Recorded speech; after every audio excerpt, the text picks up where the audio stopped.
కర్నూలు జిల్లా దేవనకొండ మండల కేంద్రంలో పూరి గుడిసె విద్యుత్ షార్ట్ సర్క్యూట్తో దగ్ధమైంది. నిరాశ్రులై వీధిన పడ్డ ఎద్దు రామాంజనేయ కుటుంబానికి అండగా నిలిచారు కార్మిక శాఖ మంత్రి గుమ్మనూరు జయరాం తనేడు గుమ్మనూరు ఈశ్వర్.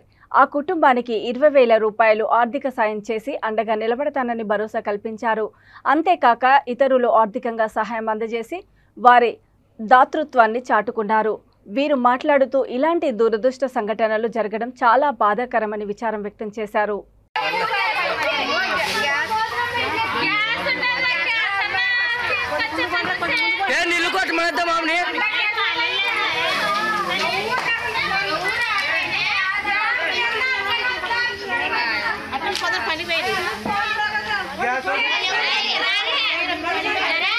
గ్యాస్ సెకండ్ రాదు, ఇంకా గ్యాస్ లోన్ ఉంది.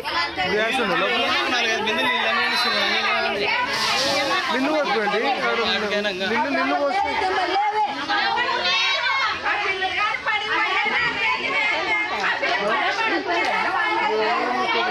దీనికి ఏమైనా పైపు ఉందా? పైపు ఉందా నిన్ను?